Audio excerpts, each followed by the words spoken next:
अस्सलाम वालेकुम, मैं फ़रहान अज़ीज़। अच्छा, आज हम बात करेंगे न्यू कपल्स के हवाले से। अमूमन हमारे यहाँ पर इस तरह से होता है कि बाज़ औक़ात लोगों की प्लानिंग इस तरह की होती है कि वो सोचते हैं कि यार अब हमारी शादी हुई है और शादी होने के बाद हम 2-3 साल रिलैक्स करेंगे, फिर उसके बाद जाकर कोई औलाद का सोचेंगे।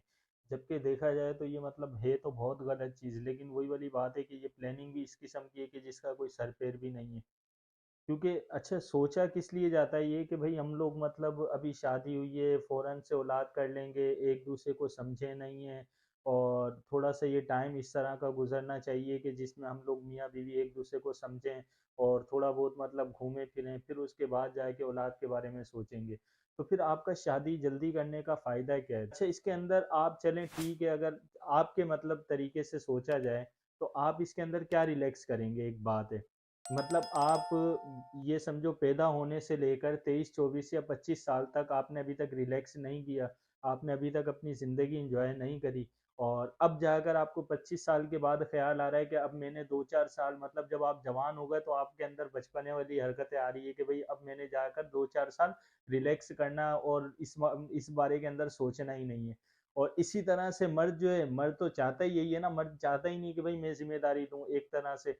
उसके ज़हन में ये होता है कि भई अब हो गई शादी और मैंने वही लेट नाइट आना है, बच्चों की कोई टेंशन, बच्चों की कोई ज़िम्मेदारी मेरे ऊपर हो नहीं और मैं सुकून से बेगम चाह रही है तो चलो 2-3 साल इंतज़ार कर लेते हैं। 2-3 साल के बाद औलाद का सोच लेते हैं और बेगम जो है वो ये सोचकर एक ऐसी कुल्हाड़ी अपने पाँव पर मार रही होती है जिसको उसका अंदाज़ा भी नहीं होता। क्योंकि मर्द जो है ना वो हमेशा बच्चों के बाद ही बनता है। असल जो ज़िम्मेदारी मर्द के ऊपर आती है वो बच्चों के बाद ही आती है। आप मतलब ये कह लो कि आप अगर बीवी भी हो ना तो एज़ ए फ्रेंड मतलब वो आपको लेगा या एज़ ए नॉर्मल पर्सन कोई भी मतलब ये कह लो कि आपको कोई इतना ख़ास उसकी आपकी ज़ात से उसकी ज़ात के ऊपर कोई इतना ख़ास फ़र्क नहीं पड़ेगा। लेकिन जब बच्चे आ जाएँगे तो बच्चों के ऊपर तो ज़ाहिर-सी बात है फिर ज़िम्मेदारी भी तो है ना। और ज़िम्मेदारी से मुराद ये है कि बच्चे होंगे, बच्चों के अखराजात शुरू, फिर उस वो थोड़े से बड़े होंगे, फिर स्कूल, ट्यूशन वगैरह के मामलात वगैरह स्टार्ट हो जाते हैं। तो फिर मतलब मर्द का ज़हन एक बाउंड हो जाता है कि यार अब मैंने कुछ ना कुछ स्ट्रगल करनी है जिसकी वजह से बच्चों के लिए कुछ आसानियाँ पैदा कर सकूँ। लेकिन वो आसानियाँ तो ख़ैर स्ट्रगल तो ख़ैर क्या करेगा, लेकिन पहले से ही उनकी प्लानिंग ही इस तरह की होती है। अच्छा, बाज़ औक़ात इसके अपोज़िट भी हो जाता है। होता ये है कि देखो जब हम लोगों के पास टाइम होता है, जब हम लोग औलाद के बारे में हम लोगों को औलाद की तरफ सोचना चाहिए या औलाद का सोचना चाहिए, जब तो हम लोग औलाद का सोच नहीं रहे होते। हम लोग बिल्कुल ये कह लो कि मतलब वही वाली जिस तरह से वो कबूतर बिल्ली को देखकर आँख बंद कर लेता है, वही वाला काम हमारा होता है। हम लोग भी ज़िंदगी को देखकर या ज़िंदगी की एन्जॉयमेंट के अंदर औलाद का सोच तो रहे होते हैं, लेकिन एक बार हमारी आँख बंद होती है। लेकिन जब औलाद का सोचना शुरू करते हैं तो फिर अल्लाह पाक हमसे वो औलाद की नेमत छीन लेता है। क्योंकि अल्लाह पाक जब आपको कोई चीज़ दे रहा हो और आप अगर उस चीज़ को ना ले रहे हो या उसके अंदर नाशुक्र कर रहे हो, नाशुक्री कर रहे हो, तो फिर अल्लाह पाक उस चीज़ से आपको महरूम कर देता है और ऐसा महरूम करता है कि सारी ज़िंदगी आप उस चीज़ से महरूम ही रहते हैं। बेहतर तरीके का ये है कि भई आप शादी करें और शादी के 2-4 महीने तक आप रिलैक्स करें, ठीक है? और करने के बाद फिर आप मतलब औलाद के बारे में सोचना स्टार्ट करें, अपनी मैरिड लाइफ़ के बारे में सोचना स्टार्ट करें और उसके बारे में मतलब ये कह लो कि पहला कदम उठाएँ, स्ट्रगल वगैरह उसकी कंटिन्यू करें। क्योंकि इसके अंदर ऐसा होता है कि अगर आप जितनी जल्दी औलाद के बारे में अमूमन हमारे यहाँ पर इस तरह से होता है कि हम लोगों की शादियाँ ही लेट होती है, ठीक है? हम लोग ये सोच रहे होते हैं कि यार अभी स्कूल, फिर कॉलेजेस, फिर यूनिवर्सिटीज़ मतलब ये कह लो कि जब तक हमारी शादी का टाइम आता है ना, तो हमारे सर के ऊपर जो ब्लेक होती है ना, वो तो बिल्कुल ही उड़ जाते हैं और उसके बाद थोड़े बहुत व्हाइट बाल रहते हैं, वो आने के बाद शादी के बाद वो भी वैसे ही ख़त्म हो जाते हैं क्योंकि वो माशाल्लाह बीवी की हमारी टेंशनें इतनी ज़्यादा शुरू हो जाती है कि 2-4 बाल बचते हैं वो भी चले जाते हैं।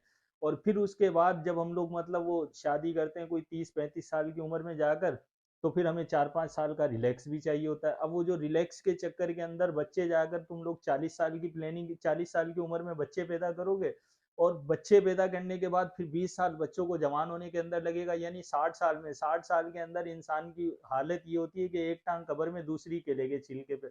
मतलब उसकी ज़िंदगी का इतना ही भरोसा है जितना ये कह लो कि एक पानी के अंदर एक बुलबुले का। तो शुरू से ही प्लानिंग गलत हो रही होती है।